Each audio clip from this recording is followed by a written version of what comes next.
Hola alumnos, ¿qué tal? Les saluda su profesor de biología, Cristian Mendoza Hidalgo.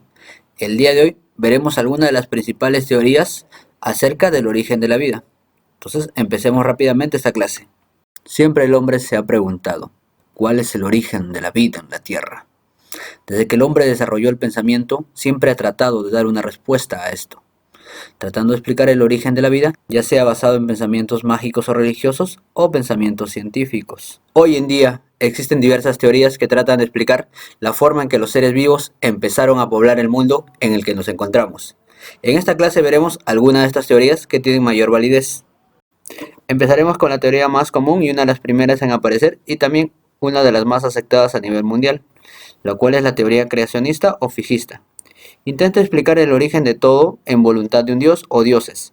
Es contraria a la teoría evolutiva, ya que considera que los animales, humanos y las plantas siempre fueron de la misma forma, negando posibles cambios evolutivos. En las siguientes imágenes podemos apreciar algunos símbolos de diferentes religiones. Ahora hay que tener en cuenta que el judaísmo, el islam y el cristianismo creen en el mismo Dios, se diferencian en su doctrina religiosa nomás. Ahora hay que tener en cuenta que también son religiones con bastantes seguidores a nivel mundial. Es de ahí que Jehová, Alá y Yahvé son sinónimos para nombrar un mismo Dios. Aquí también podemos apreciar otros símbolos religiosos como el hinduismo, que tiene bastantes seguidores en la India, el budismo, que también tiene bastantes seguidores en China, India y Japón, y el pastaforismo, que apareció como una protesta religiosa y terminó transformándose en una religión. Entre los principales defensores del creacionismo tenemos a Carlos Linneo, padre de la taxonomía, y George Cuvier, uno de los primeros paleontólogos. Hay que tener en cuenta que el creacionismo tiene similitudes con el fijismo. Ahora hablaremos de la biogénesis. La biogénesis es la idea de que la vida procede de material que no tiene vida, sustancia inerte. Este concepto se ha expandido mucho en la medida que el conocimiento de la ciencia en la humanidad ha crecido. En un principio se tomaba la teoría de biogénesis solo como generación espontánea. Hoy en día hay muchas más teorías que derivan de esta. Entre las principales teorías abiogenesistas tomaremos la generación espontánea, la teoría quimiosintética y la teoría de la panspermia molecular. Empezaremos hablando de generación espontánea. La teoría de la generación espontánea fue el nombre que recibió la creencia de que ciertas formas de vida animal y vegetal surgían de manera automática, o sea, de manera espontánea, a partir de materia orgánica o inorgánica, o alguna combinación de ambas. Podemos dividir a la generación espontánea en dos tipos, la parte mecanicista o materialista y la parte vitalista o idealista. Empezaremos hablando de la teoría de la generación espontánea mecanicista, en la cual decían que la vida surge a partir de algún elemento presente en la Tierra. Entonces tenemos que para el filósofo Heráclito la vida surgió a partir del fuego, para Tales de Mileto la vida surgió a partir del agua, para Anaxímedes, la vida surgió a partir del aire, y para Empédocles, la vida surgió de la mezcla del aire, fuego, agua y tierra. Hay que tener en cuenta eso, puede ser pregunta de examen. Ahora pasaremos a la parte idealista. La parte idealista de la generación espontánea tuvo como su mayor representante a Aristóteles. Aristóteles también decía que la vida surge de materia inerte, pero esta materia inerte tiene que estar rodeada de una fuerza vital. Esa fuerza vital él le llamó entelequia. Entonces la materia inerte más la entelequia era igual a la vida. Entonces no olvidar, jóvenes, la entelequia es una fuerza supernatural capaz de dar vida. Ahora acá vemos la imagen de Platón, ya que Platón era el maestro de Aristóteles, pero compartía la misma idea de generación espontánea que él. Hay que tener en cuenta que la teoría de generación espontánea planteada por Aristóteles perduró durante mucho tiempo, tomada por válida por muchos científicos de renombre como Isaac Newton y René Descartes. Si no fue hasta la llegada de Louis Pasteur, quien logró darle fin a esta teoría a través de un experimento, el cual veremos en la próxima clase. Ahora hablaremos de la teoría quimiosintética. La teoría quimiosintética, conocida como la teoría biosintética o teoría físico-química del origen de la vida, se fundamenta en la hipótesis de que la vida de nuestro planeta se originó a partir de la agrupación o síntesis de moléculas muy primitivas, las cuales fueron complejizándose hasta formar las primeras células. Esta teoría fue desarrollada casi al mismo tiempo, entre 1924 y 1928, pero separadamente por los científicos Alexander Oparin y Johann B. Haldane. Mientras que Oparin era ruso, Haldane era inglés. Hay que recordar que Haldane es uno de los precursores del neodarwinismo. En la siguiente imagen podemos ver cómo era la Tierra primitiva.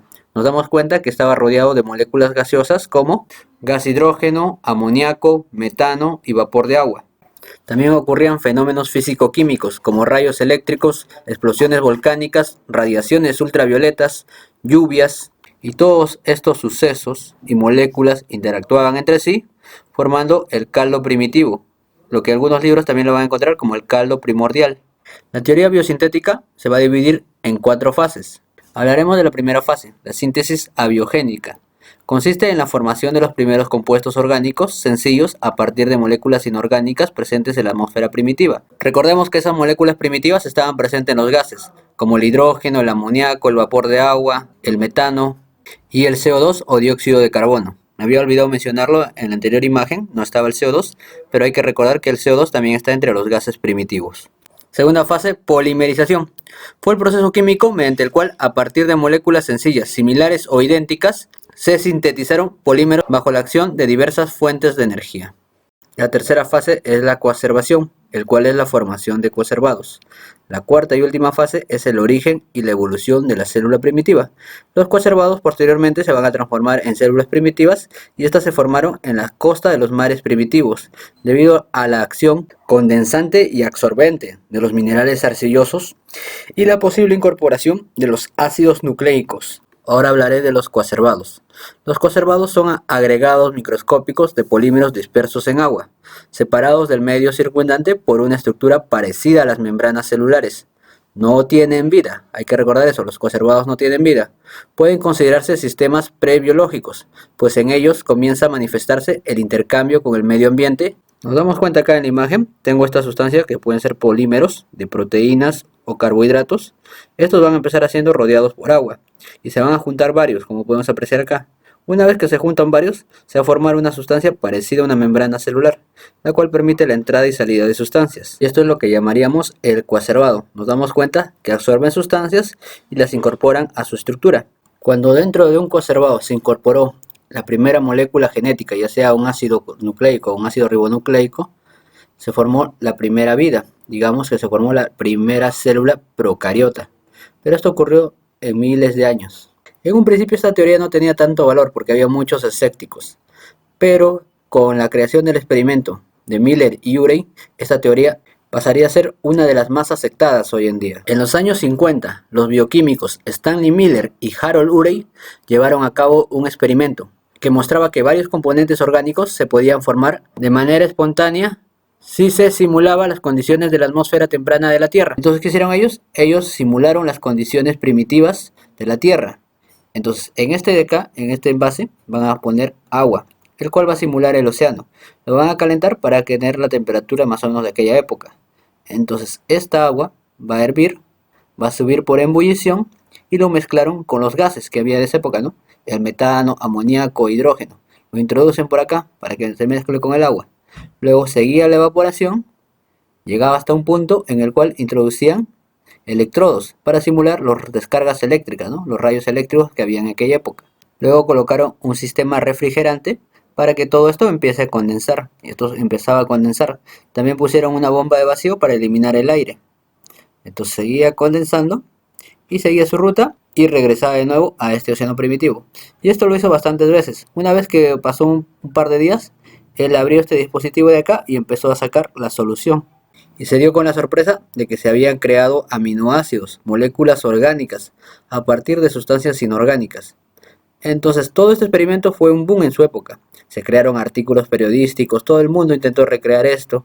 Y hasta hoy en día muchos científicos han hecho mejoras a este experimento tratando de crear vida. Pero lo cierto es que esto generó una falsa expectativa, porque no se ha logrado crear vida hasta ahora, solo moléculas orgánicas. Ahora hablaremos de la teoría de la biogénesis. La biogénesis postula que la vida solo puede surgir de una vida preexistente.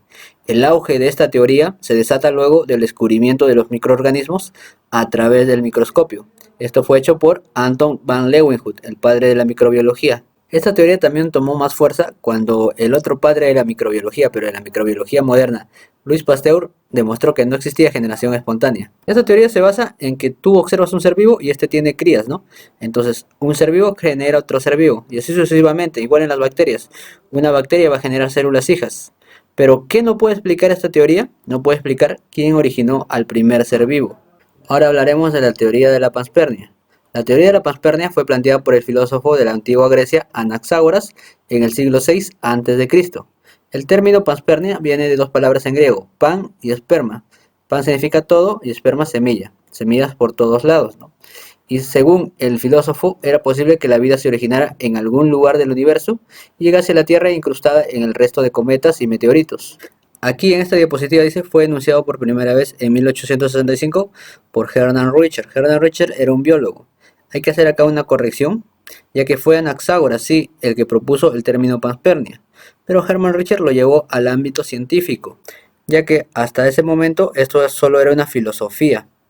Sin embargo, con la caída de la generación espontánea y con los científicos tratando de explicar cómo se formó la primera vida, se revalidó esta teoría.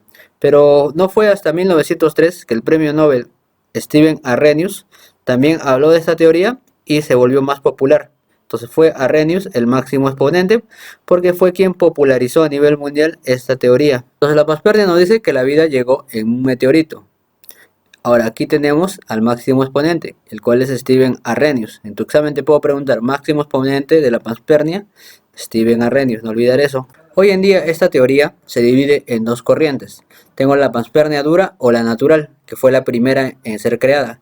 Y luego tengo la panspermia blanda o molecular. Entonces hablaremos de la primera, la panspermia dura o natural, también conocida como celular, lo cual nos dice que la vida se propaga debido a las bacterias que llegaron en cometas o meteoritos. Esta posición es biogénica, ya que nos menciona que un ser vivo llegó a la Tierra y este ser vivo se expandió en la Tierra. Entonces, un ser vivo llegó para crear seres vivos aquí en la Tierra. La principal oposición a esta teoría es cómo hicieron esas bacterias para sobrevivir el atravesar la capa de ozono. Ahora, los que plantearon esta teoría se defienden de dos formas. Uno, la Tierra en esa época no era igual que ahora. La capa de ozono no era tan fuerte, o tal vez ni siquiera estaba formada como ahora. Ahora hay que tener en cuenta también que estas bacterias eran bacterias muy duras, por eso se llama panspermia dura, que sobrevivieron el calor extremo al atravesar a la Tierra. También se ha descubierto que las bacterias pueden sobrevivir en el espacio, a través de los experimentos de la NASA. Los astronautas que viajaron al espacio hicieron una prueba en sus satélites y descubrieron que las bacterias que ellos llevaron por accidente hace años seguían viviendo en esos satélites, las cuales estaban en forma de esporas, esperando que haya una condición adecuada para que ellos puedan propagarse. Ahora hablaremos de la panspermia blanda o molecular. Se descubrió que ciertos cometas y meteoritos que llegaron a la Tierra estaban cargados con moléculas orgánicas. Entonces, esto hizo pensar a los científicos que estas moléculas orgánicas que llegaron a la Tierra fueron las que poco a poco crearon los coacervados y luego crearon las células. Entonces nos damos cuenta que regresamos a la teoría biosintética, pero con un diferente origen. Por esto es una posición abiogénica. Entonces yo en tu examen te puedo preguntar, ¿no? La teoría de la panspermia se divide en, tú vas a responder dura o blanda. O también te puedo preguntar la diferencia entre estas. Hay que recordar la posición que tiene cada una. Bueno, jóvenes, eso sería todo. Me despido. A ver si les puedo hacer un video más del tema del fin de la generación espontánea. Y acá les estoy dejando una imagen, solo para recordar que la panspermia también nos dice que tal vez fueron las bacterias las que trajeron el material genético a esta tierra primitiva.